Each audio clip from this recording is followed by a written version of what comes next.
ಅದೇ ಬ್ರೇಕ್ ಆಗಿರ್ತೀರ. ಅಂದ್ರೆ ಒಂದ್ಸರಿ ಕಾರಣಾಂತರಗಳಿಂದ ಬರ್ಡೇ ಮೀಟ್ ಮಾಡೋಕ್ಕಾಗಲ್ಲ ಅಭಿಮಾನಿಗಳನ್ನ. ಅದು ಕರೆಕ್ಟ್ ಹೌದು. ಏನೋ ಪ್ರತಿ ವರ್ಷ ಹಿಂಗೆ ನಡೀಲಿ ಅಂತ ಯಾವಳು ಕೇಳ್ಕೊಬೇಕು ದೇವ್ರನ್ನ. ಅವ್ರನ್ನ ಮೀಟ್ ಮಾಡಿದಷ್ಟು ನಮ್ಗೊಂದು ಏನೋ ಒಂದು ಸ್ಫೂರ್ತಿ ಸಿಗುತ್ತೆ. ಆ್ಯಕ್ಚುಲಿ ಒಂದು ಇದು ಕೊಡ್ತಾರೆ, ಗೊತ್ತಿಲ್ದಿರೋ ಒಂದು ಪವರ್ ಎನರ್ಜಿ ಕೊಡ್ತಾರೆ. ಸರ್, ಈ ವರ್ಷ ಬರ್ತ್ಡೇ 40% ಒಂದು ಬೈಕ್ ವಿಶೇಷವಾಗಿ ನಿಮ್ಮ ಬರ್ಡೇ ಅಂತ ಬಂದಾಗ ಒಂದು ಸ್ಪೆಷಲ್ ಆಗಿ ಸರ್ಪ್ರೈಸ್ ಎಲಿಮೆಂಟ್ಸ್ ಇದ್ದೇ ಇರುತ್ತೆ. 45 ಬೈಕ್ ಬಗ್ಗೆ ಏನು ಹೇಳ್ತೀವಿ ಸರ್? ಅದೇ ಅದು ಅರ್ಜುನ್ ಜನ್ಯ ಅವರ ಐಡಿಯಾ. ಈಗ ರೆಗ್ಯುಲರ್ ಆಗಿ ಟೀಸರ್ ಟ್ರೈಲರ್ ಬೇಡ, ಒಂದೇನೋ ಬೇರೆ ಥರ ಪ್ಲ್ಯಾನ್ ಮಾಡ್ತೀನಿ ಅಂದ್ಬಿಟ್ಟು ಆ ಥರ ಮಾಡೋದು. ಸಿನಿಮಾದಲ್ಲಿ ಯೂಸ್ ಮಾಡಿರೋಂಥ ಬೈಕ್ ಅದು ನೋಡಿ, ಭಾಳ ಅದೊಂದು ಕ್ಯಾರೆಕ್ಟರ್ ಥರ ಇದೆ ಸಿನಿಮಾದಲ್ಲಿ. ಹೌದು, ನೆಕ್ಸ್ಟ್ ಲೆವೆಲ್ ಅವ್ರು ಬರಬೇಕಾಯ್ತು. ಅವ್ರ ಮುಂದೆನೇ ಮಾತಾಡ್ತಿದ್ದೆ ಅದ್ರ ಬಗ್ಗೆ. ಈಗ ಪರ್ಟಿಕ್ಯುಲರ್ ಆಗಿ ಈ ಬೈಕ್ ಅಂದ್ರೆ ಆಲ್ ಇಂಡಿಯಾ ಟೂರ್ ಮಾಡುತ್ತೆ ಅಂತ ಏನೋ ಪ್ಲಾನ್ ಇದೆ. ಹೌದೌದು. ಹೇಗೆ ಏನು ಎಲ್ಲರೂ ವಿಸಿಟ್ ಮಾಡೋ ಪ್ಲಾನ್ಸ್ ಇದೆಯಾ? ಅಭಿಮಾನಿಗಳೇ ಅದನ್ನ ಸೆಲೆಬ್ರೇಟ್ ಮಾಡ್ತಾರಾ ಹೇಗೆ? ಅದೇ ಇವಾಗ ಸದ್ಯಕ್ಕೆ ಮಾಡಿರೋದು ಅಭಿಮಾನಿಗಳನ್ನ ಅದ್ರ ಮುಂದೆ ಫೋಟೋ ವಿಡಿಯೋ ರೀಲ್ಸ್ ಎಲ್ಲ ಮಾಡಿ ಅಂತ ನಾವೆಲ್ಲ ಟ್ಯಾಗ್ ಮಾಡ್ತೀವಿ ಅಂತ ಹೇಳಿದ್ದಾರೆ. ನೋಡ್ಬೇಕು ನೆಕ್ಸ್ಟ್ ಅವ್ರ ಪ್ಲಾನ್ ಏನಿದೆ ಅಂತ ಅರ್ಜುನ್ ಅವ್ರಿಗೆ. ನಿಮ್ಮ ಡೈರೆಕ್ಷನಲ್ಲಿ ಸರ್ ಏನಾದರೂ ಈಗ ಬರ್ಡೇ ಟೈಮಲ್ಲಿ ಏನಾದ್ರು ಕೆಲಸ ನಡೀತಾ ಇದೆಯಾ? ಏನಾದ್ರು ಕ್ಲೂ ಕೊಡ್ಬೋದಾ? ಅದು ನಡೀತಾನೆ ಇರುತ್ತೆ. ಯಾವಾಗ ಏನಾದ್ರು ಅನಿಸುತ್ತೋ ಅವಾಗ ಸ್ಟಾರ್ಟ್ ಮಾಡ್ತೀನಿ. ಖಂಡಿತ ಸರ್, ಪ್ರತಿ ವರ್ಷ ಬರ್ಡೇ ಬಂದಾಗ ಕೂಡ ಒಂದು ಹೊಸತನದ ಬರ್ತಾ ಹೋಗ್ತಿರುತ್ತೆ. 55 ವರ್ಷ ಬೇರೆ ಚೇಂಜಸ್ ಆಗ್ತಿರುತ್ತೆ ಸರ್. ಈಗ ಹೆಂಗೆ ಅನಿಸುತ್ತೆ? ಅದನ್ನ ಕಟ್ ಮಾಡ್ರಪ್ಪ. ಅದೇನೋ 25 ಇಯರ್ಸ್ 30 ಇಯರ್ಸು ಅಂದರು, ಅದನ್ನು ಕಟ್ ಮಾಡಿ ಅಂದರು. ಬದಲಾವಣೆಯ ಬಗ್ಗೆ ಏನು ಬದಲಾವಣೆ? ಏನಾರ ಬದಲಾವಣೆ ಆಗಿದೆಯಾ ನನ್ನಲ್ಲಿ? ಇಂಡಸ್ಟ್ರಿ ಜರ್ನಿ ನಿಮ್ಮ ಲೈಫಲ್ಲಿ ಆಗಿರುವಂಥ ಚೇಂಜು ಚಾಲೆಂಜ್ ಹೇಗಿದೆ? ಜೊತೆಗೆ ಇಂಡಸ್ಟ್ರಿಯಲ್ಲಿ ಆಗಿರುವಂಥ ಚೇಂಜ್ ಆಗ್ತಿರೋದು ನನ್ನ ಹೇರ್ ಸ್ಟೈಲ್ ಚೇಂಜ್ ಆಗ್ತಾನೆ ಇರುತ್ತೆ.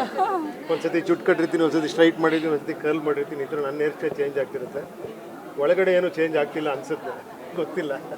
ಕನ್ನಡ ಇಂಡಸ್ಟ್ರಿಯಲ್ಲಿ ಏನು ಚಾಲೆಂಜಸ್ ಇದೆ ಅಂತ ಅನಿಸಿದೆ ಸರ್ ನಿಮಗೆ ಈಗಿನ ಪರಿಸ್ಥಿತಿಗೆ ಬದಲಾಗ್ತಾ ಇರುವಂಥ ಟೆಕ್ನಾಲಜಿ? ಇಲ್ಲ, ಖಂಡಿತ ಚಾಲೆಂಜಸ್ ಯಾವಾಗಲೂ ಇದ್ದೇ ಇರುತ್ತದೆ. ಆವಾಗ ಒಂಥರ ಟಫ್ ಇತ್ತು, ಈಗ ಇನ್ನೊಂಥರ ಟಫ್ ಇದೆ. ಆಗ ಸಿನಿಮಾ ಮಾಡೋದು ಟಫ್ ಇತ್ತು, ಕಥೆಗಳು ಸಿಗೋದು ಬೇರೆ ಬೇರೆ ವೆರೈಟಿಯಾಗಿ. ಬಟ್ ಈಗ ಎಲ್ಲ ಕಥೆಗಳು ಬಂದು ಕತೆ ಭಾಳ ಕಷ್ಟವಾಗ್ಬಿಟ್ಟಿದೆ. ಸಿನಿಮಾ ಈಸಿಯಾಗಿ ಮಾಡ್ಬಿಡ್ಬೋದು, ಮೊಬೈಲಲ್ಲಿ ಸಿನಿಮಾ ಮಾಡ್ಬಿಡ್ಬೋದು ಅಲ್ವಾ? ಮೊಬೈಲ್ ಎಡಿಟು ಮಾಡ್ಬೋದು, ಮೊಬೈಲಲ್ಲಿ ಥಿಯೇಟ್ರು ಇದೆ, ಎಲ್ಲವೂ ಇದೆ, ಯೂಟ್ಯೂಬು ಇದೆ, ಎಲ್ಲೂ ರಿಲೀಸು ಮಾಡ್ಬಿಡ್ಬೋದು. ಬಟ್ ಅಲ್ಲಿರೋದೇ ಹೈಲೈಟ್ ಅಂದರೆ ಕಂಟೆಂಟ್.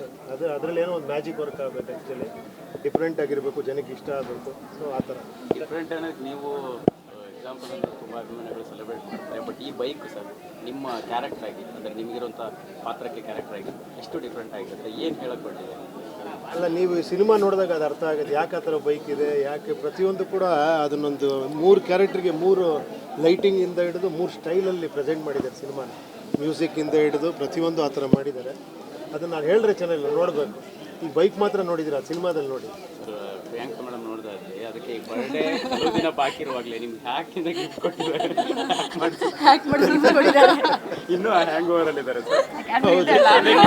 ನನಗೆ ಟ್ರಾಮಾ ಆಗ್ತಿದೆ, ನೀವು ನಗ್ತಾ ಇದ್ದೀರಾ? ಅದು ಆಶ್ಚರ್ಯ. ಬೆಳಿಗ್ಗೆ ಮಾರ್ನಿಂಗ್ ನನಗೂ ಏನೂ ಗೊತ್ತಾಗಲಿಲ್ಲ. ಅದೃಷ್ಟಕ್ಕೆ ನನ್ನ ಫೋನ್ ಹ್ಯಾಕ್ ಆಗಿಲ್ಲ. ನಾನು ಅಂದ್ಕೊಂಡೆ ನಂದು ಏನೋ ಆಗೋಗ್ಬಿಟ್ಟಿದ್ಯಾ ಅಂತ. ಇವ್ರೇನೋ ಮಾತಾಡ್ತಿದ್ರು, ಯಾರ ಹತ್ರನೋ ಮಾತಾಡ್ತಿದ್ರು, ಇದೇನೋ ನಂಬರ್ ವರ್ಕ್ ಆಗ್ತಿಲ್ಲ ಅಂದರು. ನಾನು ಯಾವ ನಂಬರ್ ಇದು ಅಂದರೆ ಯಾರೋ ಡೆಲಿವರಿ ಬಂದಿದ್ದಾರೆ ಅಂದರೆ ನಾನು ಹೌದಾ ಡೆಲಿವರಿ ಅಂತ ನಾನು ಒಂದು ಸತಿ ಇವ್ರ ಫೋನಲ್ಲೇ ಮಾಡಿದೆ. ಇವ್ರು 2 ಸತಿ ಮಾಡಿದ್ದಾರೆ, ಆಲ್ರೆಡಿ ಹ್ಯಾಕ್ ಆಗಿದೆ. ನಾನು ಇನ್ನೂ ಸತಿ ಮಾಡಿದೆ. ಆಮೇಲೆ ಇದು ವರ್ಕ್ ಆಗ್ತಿಲ್ಲ. ನನ್ನ ಫೋನ್ ಏನೋ ಮಾಡೋಕ್ಕೆ ಹೋದೆ, ಯಾವುದಕ್ಕೂ ಸೇಫರ್ಸ್ ಒಂದು ಫೋಟೋ ತೊಗೊಳ್ಳೋಣ ಅಂತ ನಾನು ಫೋಟೋ ತೊಗೊಂಡೆ ಅದ್ರದ್ದು, ಆ ನಂಬರ್ದು. ಅಷ್ಟೊತ್ತಿಗೆ ನಮ್ಮ ಮಾದೇವ ಬಂದರು. ಮಾದೇವನ ಫೋನಲ್ಲಿ ಮಾಡಿದ್ರು, ಅವ್ರದ್ದು ಹ್ಯಾಕ್ ಆಗೋಗ್ಬಿಟ್ಟಿದೆ. ಅವ್ರದ್ದು ಇನ್ನೂ ಸರಿನೇ ಹೋಗಿಲ್ಲ ಅನ್ಸುತ್ತೆ. ಆಗಿದೆಯಾ ಇನ್ನೂ ಮೆಸೇಜ್ಗಳು ಹೋಗ್ತಾನೆ ಇದೆಯಂತ ಅವ್ರ ಹೆಸರಲ್ಲಿ. ಅವ್ರಿಗೆ ಮೆಸೇಜ್ ಬಂದಿದೆ, ನಿಮಗೂ ಎಲ್ಲ ಮೆಸೇಜ್, ನಿಮಗೆಲ್ಲ ಬಂತಾ? ಅವ್ರಿಗೆ ಮೆಸೇಜ್ ಬಂದಿದೆ.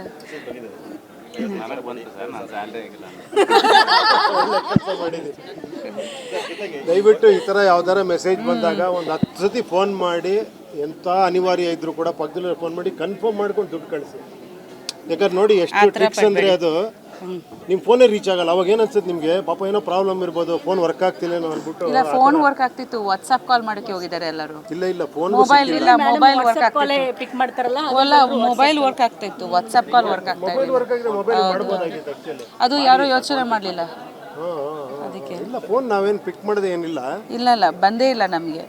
ಅದೇ ಆ ಥರ ಆಗಿತ್ತು ಸ್ವಲ್ಪ. ಸರ್, ಜೊತೆಗೆ ಈ ಬರ್ಡೇಗೆ 4 ಸಿನಿಮಾ ಸರ್ ಬ್ಯುಸಿ ಆಗಿದ್ದಾರೆ. ಎಲ್ಲ ಸಿನಿಮಾಗಳದ್ದು ಪೋಸ್ಟರ್ಸ್ಗಳೆಲ್ಲ ಲಾಂಚ್ ಆಗಿದೆ. ಒಂದು ಓಂ ಪ್ರಕಾಶ್ ಅವ್ರದ್ದು ಸಿನಿಮಾ, ಭಾರ್ಗವ ಇದೆ, ಜೊತೆಗೆ ಇದು ಒಂದು 45 ಕಂಪ್ಲೀಟ್ ಬಿಸಿ ಆಗಿದ್ದಾರೆ ಸರ್. ನೀವು ಆ ಬಗ್ಗೆ ಏನು ಹೇಳ್ತೀರಿ? 4 ಸಿನಿಮಾಗಳು ಒಟ್ಟೊಟ್ಟಿಗೆ ಈಗ ಗೊತ್ತಿಲ್ಲ, ತೆಲುಗುದು ಒಂದು ಒಳ್ಳೆ ತುಂಬ ಬರ್ತಾ ಇರೋದು ಕಥೆಗಳು. ಅದರಲ್ಲಿ ತುಂಬ ಇಷ್ಟ ಆಗೋದು ಕೆಲವು ಆಗುತ್ತೆ.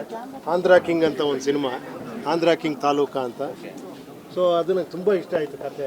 ಇಲ್ಲಿ ಕ್ಯಾರೆಕ್ಟರ್ ಕೂಡ ತುಂಬ ಚೆನ್ನಾಗಿದೆ. ಸೊ ಅದನ್ನು ಮಾಡ್ತಾ ಇದ್ದೀನಿ.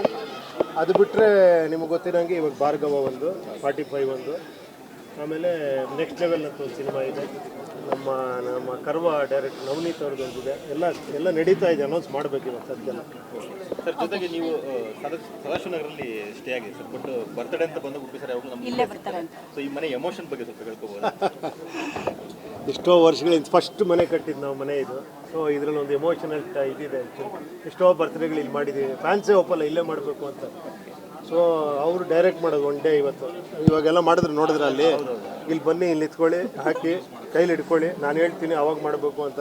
ಅವ್ರು ಡೈರೆಕ್ಟ್ ಮಾಡ್ತೀವಿ, ನಾವು ಆ್ಯಕ್ಟ್ ಮಾಡ್ತಿದ್ವಿ ಇವತ್ತು. ಅದೇ ಒಂದಿಷ್ಟು ತುಂಬ ದೊಡ್ಡ ಡ್ರೀಮ್ಸ್ ಇರುತ್ತೆ ಸರ್. ಅಂದರೆ ನಿಮ್ಮ ಕಷ್ಟಪಟ್ಟು ಬಂದಿರೋಂಥ ಜರ್ನಿ ನೋಡಿ ಈ ಮನೆ ಕನಸು ಬಗ್ಗೆ ಹೇಳೋದಾದ್ರೆ ಸರ್, ನೀವು ಅದೇ ಇಂಡಸ್ಟ್ರಿಗೆ ಬಂದಾಗ ಹೆಂಗೆ ಶುರುವಾಗಿತ್ತು? ಇಲ್ಲ, ಅದು ಮತ್ತೆ ಫಿಲಾಸಫಿ ಆಗ್ಬಿಡ್ತೀವಿ ಹೇಳಕ್ಕೆ ಸ್ಟಾರ್ಟ್ ಮಾಡಿದ್ರೆ. ಆ್ಯಕ್ಚುಲಿ ನಿಜವಾಗ್ಲೂ ಹೇಳ್ಬೇಕಾದ್ರೆ ಆ ಥರ ಏನು ಕನಸು ಕಂಡಿಲ್ಲ. ಕೆಲಸ ಮಾಡ್ತಾ ಹೋಗ್ತಾ ಇದ್ವಿ, ಅದು ಆಯ್ತು ಅಷ್ಟೇ. ಇಟ್ ಹ್ಯಾಪನ್ಸ್ ಅಂತಾರಲ್ಲ, ಆ ಥರ ಡ್ರೀಮ್ ಮಾಡಿಲ್ಲ ಈ ಥರ ಕಾರ್ ತೊಗೊಬೇಕು, ಈ ಥರ ಮನೆ ತೊಗೊಬೇಕು, ಆ ಥರ ಎಲ್ಲ ಕೆಲಸ ಮಾಡ್ತಾ ಹೋಗ್ತಾ ಇದ್ವಿ. ಈ ಥರ ಹೆಂಡತಿ ಸಿಗಬೇಕು. ಈ ಥರ ಸಾರಿ, ಅದು ಬಿಡಲ್ಲ ನೋಡಿ, ಟೈಮಿಂಗ್ ನೋಡಿ, ಟೈಮಿಂಗ್.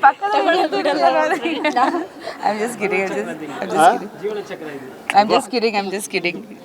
ಜೀವನ ಚಕ್ರ. ಸರ್ ಇವತ್ತೇ ಆದರೆ ಈಗ ರಾಜಕೀಯದ ವಿಚಾರವಾಗಿ ಕೂಡ ಮಾತಾಡ್ತಾ ಇರ್ತೀರಿ, ವ್ಯವಸ್ಥೆ ಬದಲಾಗೋದ್ರ ಬಗ್ಗೆ ಮಾತಾಡ್ತಾ ಇರ್ತೀರಿ. ನಿಮ್ಮ ಪ್ರಜಾಕೀಯದ ಅಭಿಮಾನಿಗಳು ಬಂದಿದ್ರು, ಏನು ನಿಲುವು ಸರ್ ಮುಂದಿನ ಎಲೆಕ್ಷನ್? ಇಲ್ಲ, ನಿನಗೆ 4-5 ವರ್ಷದಿಂದ ನಾನು ಕಂಟಿನ್ಯೂಸ್ ಆಗಿ ಹೇಳ್ತಾನೆ ಇದ್ದೀನಿ. ಎಲ್ರಿಗೂ ಗೊತ್ತಾಗಿದೆ ಅದು. ಅದ್ರ ಮೇಲೆ ಸಿನಿಮಾಗಳು ಮಾಡ್ಬಿಟ್ಟಿದ್ದಾರೆ ಬೇರೆ ಲ್ಯಾಂಗ್ವೇಜಲ್ಲೆಲ್ಲ.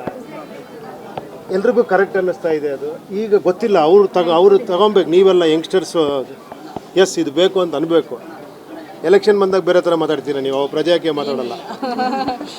ಏನಿಲ್ಲ, ಪ್ರಜಾಕೀಯನೂ ಮಾತಾಡ್ತಾರೆ, ಏನಿಲ್ಲ, ಎಲ್ಲ ಇದೆ. ಅದೇ ಸ್ವಲ್ಪ ಈಗ ಎಲ್ರಿಗೂ ನನಗನ್ಸೋ ಪ್ರಕಾರ ಮುಂದೆ ಅದು ಅನಿವಾರ್ಯ ಆಗ್ಬಿಡುತ್ತೆ ಅನ್ಸುತ್ತೆ. ಅದು ಇವಾಗ ನಾನು ಹೇಳ್ತಿರೋದು ನಿಮ್ಗೊಂಥರ ಫಸ್ಟ್ ಹೇಳಿದಾಗ ಅದು ಅಸಾಧ್ಯ ಅನ್ಸಿರ್ಬೋದು. ಬಟ್ ಹೋಗ್ತಾ ಹೋಗ್ತಾ ಅದು ಟ್ರೂತ್ ಒಪ್ಕೊಳ್ಳೇಬೇಕಾಗುತ್ತೆ ಸರ್. ಅದು ಅನಿವಾರ್ಯ ಆದರೂ ಕೂಡ ಈಗಿನ ರಾಜಕೀಯಗಳಿಂದ ವ್ಯವಸ್ಥೆ ಜೊತೆಗೆ ಅದನ್ನ ಅಂದರೆ ಇಂಪ್ಲಿಮೆಂಟ್ ಮಾಡೋದು ಎಷ್ಟು ಚಾಲೆಂಜಿಂಗ್ ಅನಿಸುತ್ತೆ. ಜನ ಅದನ್ನು ಒಪ್ಪಿಸ್ಕೊಡ್ತಾರೆ. ಆಗುತ್ತೆ ಒಗ್ಗಿಸ್ಕೊಳ್ತಾರೆ. ನಾಯಕರು ನಮ್ಮನ್ನೆಲ್ಲ ಆಳ್ತಾ ಇರ್ತಾರೆ.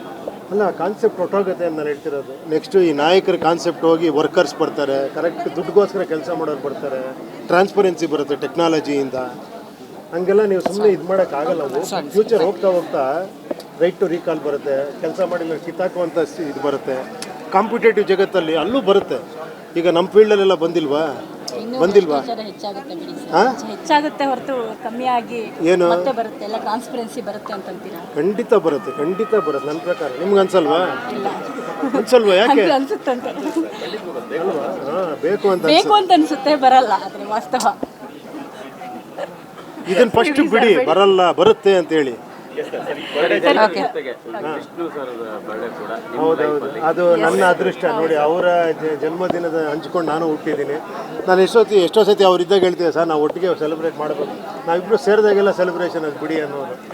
ಆ ಥರ ತುಂಬ ಸತಿ ಅವ್ರನ್ನ ಮೀಟ್ ಮಾಡ್ತಿದ್ದೆ, ಮನೆಗೆ ಹೋಗಿ ತುಂಬ ಸತಿ ಅವ್ರ ಜೊತೆ ಕೂತ್ಕೊಂಡು ಮಾತಾಡಿದ್ದೀನಿ. ಅವ್ರು ಯಾವತ್ತೂ ಕರ್ನಾಟಕ ರತ್ನನೇ, ಇವತ್ತಂತಲ್ಲ ಯಾವತ್ತೂ ರತ್ನನೇ. ಮಾತು ಹೇಳಿದ್ರಿ ಸರ್, ಅಭಿಮಾನಿ ಕೂಡ ಇದಾದಾಗ ಅಂದರೆ ಜಂಗಮ ಕಳೆಯುವಂಥ ಸ್ಥಾವರ ಕಳೆದಿಲ್ಲ. ಅಲ್ಲಲ್ಲ, ಅದೇ ಚರ್ಚೆ ಆಯಿತು. ನಾನು ಹೇಳಿದ್ದೇನೆಂದರೆ, ಹಂಗಂತ ಇರಬಾರ್ದು ಅಂತಲ್ಲ, ಬೇಕು. ಅವ್ರ ಫ್ಯಾಮಿಲಿನೇ ಮೈಸೂರಲ್ಲಿ ತುಂಬ ಚೆನ್ನಾಗಿದೆ, ನಮಗೆ ಸಾಕು ಅಂತ ಇದ್ದಾರೆ. ಫ್ಯಾನ್ಸ್ ಬೇಕು ಅಂದರೆ ಎಲ್ಲಿ ಬೇಕಾದ್ರೂ ಮಾಡ್ಕೊಬೋದು. ಯಾಕಂದರೆ ಅದು ಫ್ಯಾನ್ಸ್ಗೆ ಮೀರಿದ್ದು ಯಾವುದೂ ಇಲ್ಲ ಅಲ್ವಾ? ಫ್ಯಾನ್ಸೇ ವಿಷ್ಣು ಸರ್ನ ಕ್ರಿಯೇಟ್ ಮಾಡಿದವ್ರೆ, ಎಲ್ಲ ಸ್ಟಾರ್ಗಳು ಕ್ರಿಯೇಟ್ ಮಾಡಿರೋದವ್ರೆ. ಅವ್ರದ್ದು ಅಲ್ಟಿಮೇಟ್ ಡಿಸಿಷನ್ ಆಗುತ್ತೆ. ಅವ್ರು ಬೇಕು ಅಂದರೆ ಎಲ್ಲಿ ಬೇಕಾದ್ರೂ ಮಾಡಬೇಕಾಗುತ್ತೆ. ಸೊ ಆ ಥರ ಫ್ಯಾನ್ಸ್ ಇಷ್ಟಪಡ್ತೀರ ಅವ್ರು ಬೆಂಗಳೂರಲ್ಲೇ ಇರಬೇಕು ಅಂತ. ಸೊ ಅವರು ಬಯಸಿದ್ರೆ ಅದಾಗಬೇಕು. ಆ್ಯಕ್ಚುಲಿ ಫ್ಯಾಮಿಲಿ ಬಯಸಿದಾಗ ಮೈಸೂರಲ್ಲಿ ಆಗಿದೆ. ಸೊ ನಮ್ಮೆಲ್ಲರ ಹೃದಯದಲ್ಲಿದ್ದಾರೆ, ನಿಮ್ಮೆಲ್ಲರ ಹೃದಯದಲ್ಲೂ ಇದ್ದಾರೆ ಅವರು. ಕರೆಕ್ಟ್ ತಾನೇ? ಅವ್ರು ಮರೆಯೋಕ್ಕೆ ಸಾಧ್ಯ ಇಲ್ಲ. ಅವರೆಲ್ಲ ಚಿರಂಜೀವಿಗಳು ನಮ್ಮ ಪ್ರಕಾರ ಅಲ್ವಾ?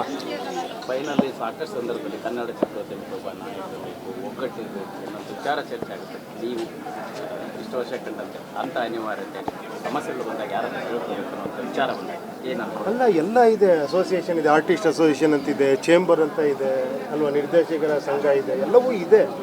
ಪ್ರಾಪರಾಗಿ ಹೋಗ್ಬೇಕು ಅಷ್ಟೇ. ಅದು ಆ್ಯಕ್ಚುಲಿ ಏನು ಹೇಳಿ, ಕೆಲವು ಸತಿ ಏನಾಗುತ್ತೆ, ಸೀರಿಯಸ್ ಆಗಿ ಹೋಗಲ್ಲ ಆ ವಿಷಯಗಳು. ಹೋಗಬೇಕು, ಪ್ರತಿಯೊಂದು ಸಂಘಟನೆಗಳು ಸ್ವಲ್ಪ ಏನೋ ಚಟುವಟಿಕೆಗಳು ಚೆನ್ನಾಗಿ ಮಾಡ್ಕೊಂಡು ನಾವು ಸೇರಬೇಕು. ಎಲ್ಲದಕ್ಕಿಂತ ಮುಖ್ಯವಾಗಿ ನಮ್ಮಲ್ಲಿ ಎಲ್ಲರೂ ಸೇರಿ ಚರ್ಚೆ ಮಾಡಿ ಮುಂದಿನ ಇದು ಯೋಚನೆ ಮಾಡಿದ್ರೆ ತುಂಬ ಚೆನ್ನಾಗಿರುತ್ತೆ.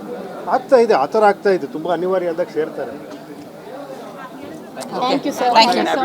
Thank you. ನಾವು ಮಾತಾಡೋದ್ರಲ್ಲಿ ಏನು ಕಾಂಟ್ರವರ್ಸಿ ಉಳಿಸಲ್ಲ. ನಾವು ಭಾಳ ಹುಷಾರಾಗಿ ಮಾತಾಡ್ತೀವಿ ಕ್ಯಾಮ್ರಾ ಮುಂದೆ ಬಂದಾಗ. ನಾನು ಹೇಳಿದ್ದೆ ಗೊತ್ತಾ, ರಿಯಲ್ ಆಗಿ ನಾನು ಏನು ಹೇಳಿ, ಕ್ಯಾಮ್ರಾ ಮುಂದೆ ಬಂದಾಗ ನಾನು ರಿಯಲ್ ಆಗ್ಬಿಡ್ತೀನಿ, ಕ್ಯಾಮ್ರಾಯಿಂದ ಆಚೆ ಹೋದಾಗ ಆ್ಯಕ್ಟ್ ಮಾಡ್ತೀನಿ.